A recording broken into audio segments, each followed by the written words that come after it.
इसमें सबसे मेन कारण हरासमेंट करना था। अंदर डाला, जब हम अंदर गए जेल के अंदर, हालांकि जो थाने की प्रशासन थी उन्होंने बहुत अच्छे से हमारे को कोऑपरेट किया और हमारे साथ एक नंबर का व्यवहार किया।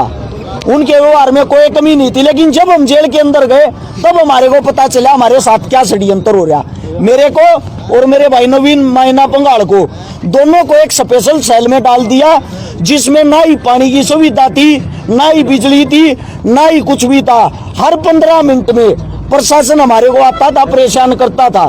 लगातार 4 दिन हो लिए, 4 दिन से हम अंदर हैं। 4 दिन तक ना ही तो हमारे को सोने दिया, ना ही हमारे को बैठने दिया, ना ही हमारे को उठने दिया, ना ही हमारे को कुछ खाने का दिया। हमारे साथ वो सलूकी की गई है जैसे कि हम सबसे बड़े इस राष्ट्रीय आतंकवादी, हाँ हमने घोर अपराध कर दिया।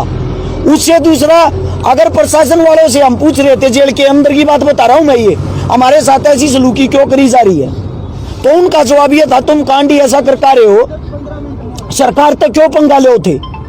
यानी कि हमने एक अभिनेत्री को शुभकामनाएं दे दी बेटा होने की, इसमें सरकार से पंगा लेना क्या हो गया, इसमें सरकार का क्या रोल हो गया। मेरे पे जो FIR दर्ज हुई थी वो आज से भी कम 15-20 दिन पहले हुई थी, लेकिन मेरे को त्योहार के ऊपर ही जेल के अंदर क्यों डाला। इसका कारण ये था, बड़ौदा उपचुनाव जो उपचुनाव था उसका सरकार को इंतजार था। मैं रहने वाला सोनीपत का हूँ और जो बड़ौदा सीट आती है वो सोनीपत के अंदर आती है, वहाँ चुनाव था। वहाँ उस चुनाव का सरकार खेल खेलना चाह रही थी, क्योंकि इसके साथ बहुत सारे भाईचारा जुड़ा हुआ, कभी इसको पहले अंदर डाल दे, कोई न कोई बड़ी दिक्कत ना हो जाए। जैसे ही मैंने 24 घंटे पहले बता दिया था अब सरकार निर्दोषों पर केस लगाएगी। जैसे ही भाजपा का चुनाव हारी, चुनाव हारते ही हमारा बुलावा आ गया थाने पे, और वो भी किस दिन, दिवाली से ठीक 1 दिन पहले। मेन मकसद था हमारे को तोड़ना, हमारे को हरासमेंट करना, हमारी दिवाली अंदर मनवाना। उससे दूसरा, 4 दिन तक हमारे साथ वो बदसलूकी हुई है, एक मार पिटाई तो हुई नहीं, उससे अलग इतनी बड़ी, इतनी जबरदस्त हरासमेंट हुई है।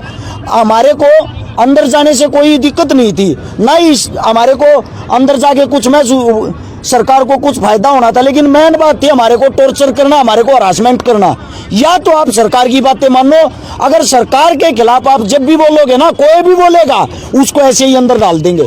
सिर्फ और सिर्फ मुख्य कारण यही था। आज हम बाहर आगे, बाहर आने के बाद हमारा भाईचारा हमारे साथ है।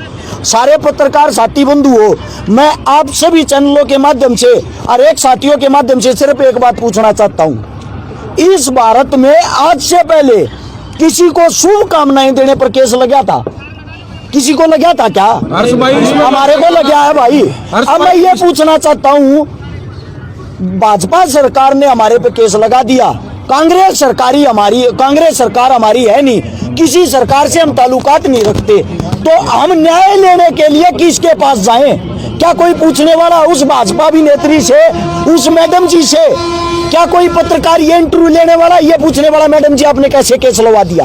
अगर एक भी वीडियो, एक भी फोटो, एक भी कोई ऑडियो क्लिप ये साबित कर दे कि अरेस्ट चकारा ने दुर्व्यवहार किया, अखबार में हम गुंडे बना दिए, अखबार में ये दिखाया जा रहा हमने दुर्व्यवहार किया, क्या हमारा घर परिवार, मेरा बाप एक खेती करने वाला किसान, उससे जाके मेरे गांव के ये पूछते होंगे तेरे छोरे ने के पवाड़ा कर दिया, यो देख अखबार में क्या रहा, मेरा बाप क्या फील कर रहा होगा, मेरा बाप अंदर ही अंदर क्या सोचता होगा, मेरी पत्नी, मेरा छोटा बच्चा, उनसे जाके ये सवाल जवाब करते होंगे आपके पति ने एक औरत के साथ दुर्व्यवहार किया, वैसे वो समाज सेवी बन रहा। मैंने वीडियो आज भी सुन लेना, वीडियो के अंदर भी बहन बोल रहा है सपना चौधरी को। अगर किसी को बहन बोलना घोर अपराध है, अगर किसी को शुभकामनाएं देना घोर अपराध है, तो मेरे को ये बता दो फिर यही चीजें अपराध हैं। हर्ष भाई, जो हमने आपकी वीडियो दिखी थी, आपने उसमें पीढ़ियां देने तक की बात कही थी, लेकिन उसमें बहन का शब्द कहते कि सबसे बड़ा शब्द माना जाता है हमारे हरियाणा में, उसके बाद भी इस तरह की हरकतें सिर्फ पब्लिसिटी स्टंट है उनका। सारे भाई, सारे समाज सेवी, सारे कलाकार यहाँ इकट्ठे हो रहे हैं। विकासी सर समाज सेवी भाई, बबलू मिर्चपुर समाज सेवी भाई, मेरा भाई राखीवाड़ा समाज सेवी भाई, और भी घने भाई हैं जो इतनी दूर दूर तारे, जितने यहाँ सब समाज सेवी पीछा दे के भीड़ नहीं बुला रखी। यहाँ पर कलाकार मेरा खुद का भांजा नवीन नारू, नहीं ये क्या सपना का, मैं बताता हूँ वो बातें आपको बताता हूँ, परवीन पुनिया पनियार, यहाँ पे ये सब हैं, ये इतने साथी स्पोर्ट में आ रहे हैं, कलाकार आ रहे हैं, समाज सेवी आ रहे हैं। मैं बताता हूँ ये स्टंट क्या था, सीधी बात क्या थी। शादी की और बच्चा होने की ये बातें पर सबसे इसलिए छुपाई जा रही थी कदे थारी मार्केट वैल्यू ना गिर जा। अरे यार गजब की बात है, एक औरत बच्चा पैदा करती है और उसको एक्सेप्ट नहीं करती। और केस हमारे पे थोपा जा रहा है क्या?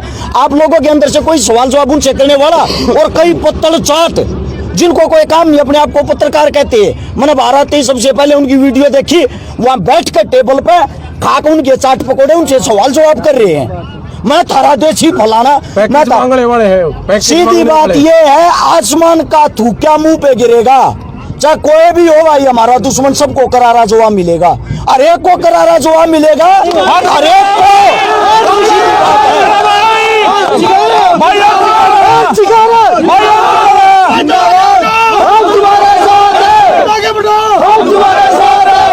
भाईचारा, भाईचारा। एक बात और, ना ही तो हम किसी सरकार से डरते हैं, ना ही हम किसी अभिनेत्री से डरते हैं, ना ही हम किसी के दबाव में रहते हैं। उससे अलग जो भी प्रशासन है, प्रशासन पे हमें यकीन है, हमारे साथ जो भी फैसला होगा 100% आज कहता हूँ 2 या 4 महीना में बरी हो जाएंगे। कसम खा के कहता हूँ, जूती नहीं तड़वा दी ना सोनीपत कोर्टा में अरेस्ट करा, नाम बदल दियो, ये बात ने रिकॉर्ड कर लियो।